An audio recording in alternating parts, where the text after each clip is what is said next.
What's good, Aries people? Welcome to my channel, Tarot by the Intuitive Teacup. My name is Annie. We are going to read your tarot cards here today. This will be a general message for Aries, Sun, Moon, Rising, and Venus signs. I welcome you to come into this reading with an open heart, an open mind, a desire to learn something new, to better yourself. But please take away messages that motivate, empower, inspire you, leave you maybe thinking about things in a new way. Those are all a good reaction to the messages. If you're not feeling that way, if it just simply doesn't resonate or you're not ready to hear the messages at this time, that will sometimes happen too. So feel free to click off and check back another week. Again, the messages may resonate for you in the future, so always be open to that as well. All right, Aries, you are accountable and responsible for all your own actions and decisions. This is optional advice or guidance, so let's go ahead and connect with those Aries. Happy Aries full moon. So very likely a bunch of you out there are reading are reaching some sort of culmination or completion in a very personal way. So, all right, let's see. The Empress. Ooh, okay. So possibly something with the mother is trying to come through here. And you could be the mother as well, right? Let's see. Yeah, cuddling up to your cat, cuddling up to your kid, up to your person. There's a real warmth about this energy this week that possibly was very previously cold or detached. Or, yeah, I'm actually getting a really beautiful message that some of you may have had a troubled or difficult relationship with either a child or your own mother. Again, male or female doesn't matter for you, Aries. But there's some sort of maternal energy or, yeah, I would say a maternal presence. It could be something with a grandmother or, you know, a child, a niece, something of the sort. It's like you kept waiting for it to get better or for this person to make sort of the first move to maybe right the wrongs that were done in the past, especially if you felt like you experienced them in your childhood. You may have sort of put this person, you know, sort of cast them in the light of being, you know, the monster, or the wicked stepmother, or however you want to say it, right? But something here to me says that instead of holding on to sort of this grudge or resentment, you actually move forward with it and you were able to express yourself truthfully, but also with tact, with diplomacy, not wanting to make this person feel attacked or ashamed, because ultimately I think what you were trying to do is reconcile something internally. And I think for a lot of you, you may have tried to do it completely on your own, very Aries energy. But then in time, I think whether you know, maybe some of you went out to seek counseling or some sort of therapy or, you know, just to help you deal or cope with sort of the stress of this matter, a lot of you chose to be incredibly brave and courageous and sort of approach this person with the desire of getting rid of the negative relationship or the negative memories or attachments to the past. For a lot of you, this feels like a clean slate. And I mean, it's new, right? So let's be very careful of not sort of putting it up on a pedestal of, oh, everything's perfect now and everything's fine. You know, that would be great. Typically, that's not always how life works. I think what the universe is asking you to see here is to celebrate that huge milestone of you moving something or moving forward with something that is very, again, very brave. It took a lot of courage for you to do so, and it probably scared you. But I think, again, if you're going through this now, I think you will be so tremendously proud of yourself. And for some of you, the results and the, what is the word? The results you get, but also the reaction you get from this person may have felt your energy of being very sort of, not confrontational, the opposite, avoidant. This person may have felt like you avoided them for years at a time, or there was a lot that was going unsaid or unspoken between you. So when you do choose to move forward and open up and not just kind of wait for it to get better or avoid it entirely, I just think there's huge powers of transformation. We have to remember with the Empress, there's love there. There's Venus energy, so the desire to relate. And again, for some of you, this might be on a romantic level. That's not the first message that's hitting me, you know, smack in the face. But for some of you, if it makes sense in your dating or marriage or whatever, you know, sure, you can interpret it as that. Yeah, I just heard making up for lost time. And I think time can be like a very scary thing to every zodiac sign out there, because it represents this limitation or this finite, I can only do it in this time frame or this window, and then, you know, I've blown it. We can't do it. It's been too long, you know. Again, I think those are convenient excuses sometimes to allow us to not move forward with something that we know we need to, but it kind of scares us. So that's just a question I think the universe is wanting me to ask you, to ask yourself. Where are you using the idea of time or limitations to, again, as an avoidance, to validate why you shouldn't do something or can't do something? Because I don't know what this is. I just keep getting, oh, we're out of time, or it's too late in the game, or, they've been doing this for so long, they're never going to change. Well, yeah, with an attitude like that. I know that's a cheesy thing to say, but it's true. I also think there is a tactful way to approach this person and share some of your grievances without kind of making this person feel like they were a failure in all aspects of their life. Because I do think, though it might not show, deep down this person is probably pretty troubled.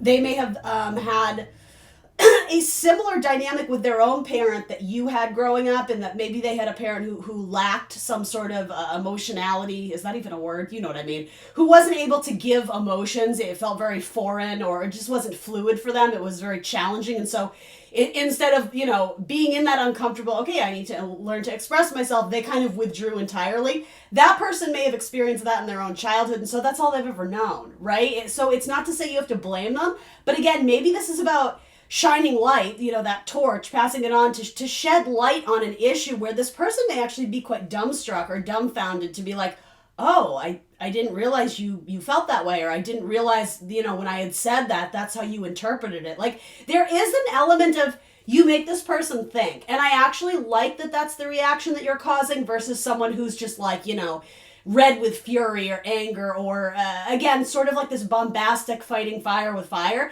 If anything, it's like there's a complexity to this, and it gets this person to sort of turn inward and ask themselves some difficult, challenging, probing, questions. And I think that's actually really beautiful for this Aries full moon. It's not a comfortable energy.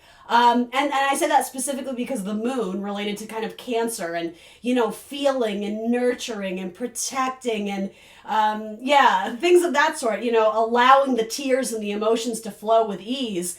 That's not easy when you put it in a fire sign, right? It's quite literally fire and water characteristics or similarities.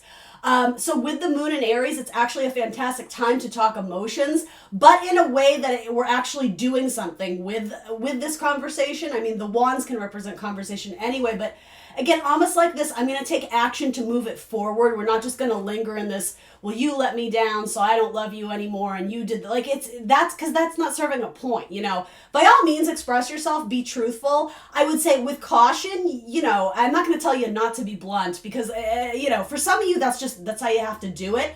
I would say what you need to say, be honest and truthful in your expression. I don't think you would do it any other way.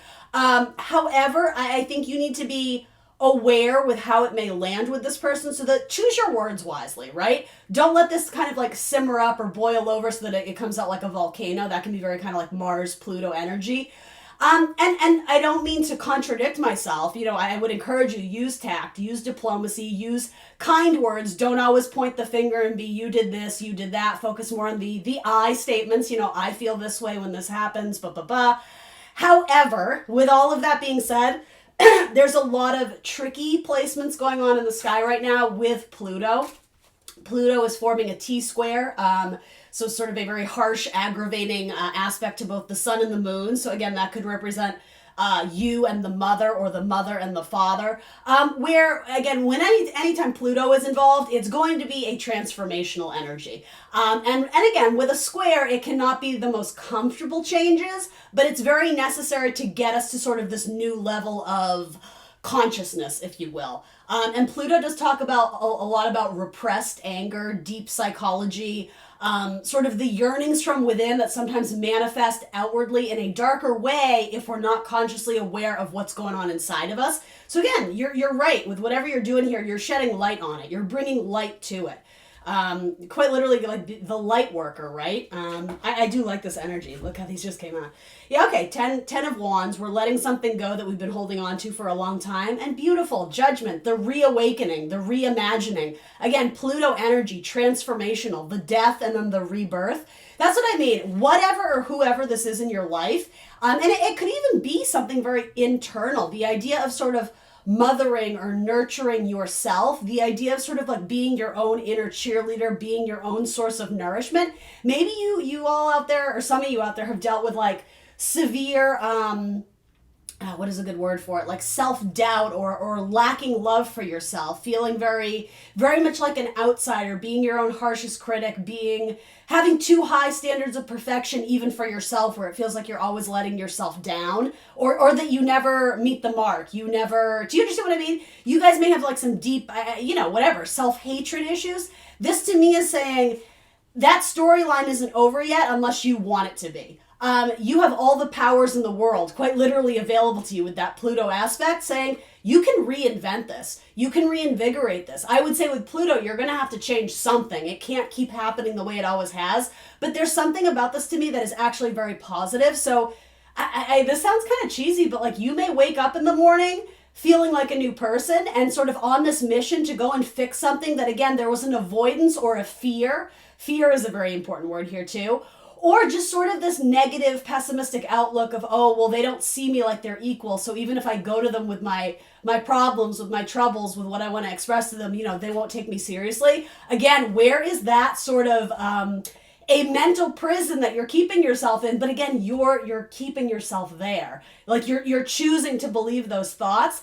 And again, this is not an attack on you. This is me being your cheerleader. Where are those thoughts actually keeping you safe, but also stuck in what is current, what is familiar, the status quo?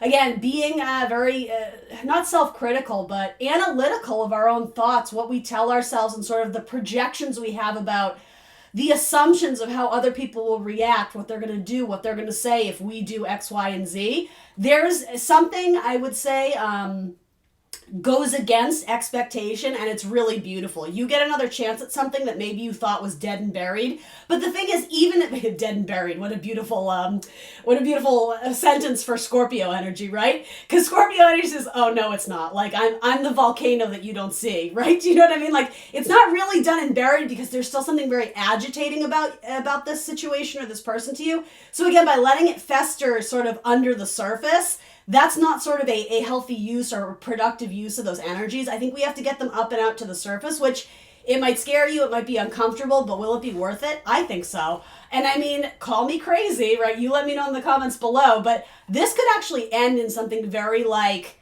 almost fairy tale ending or storybook ending of like, the embrace, the hug, the honest, vulnerable conversation where both people cry. It has kind of a very, I'm going to say it, Aries, like it has like a mushy gushy type result for many of you, for a lot of you out there.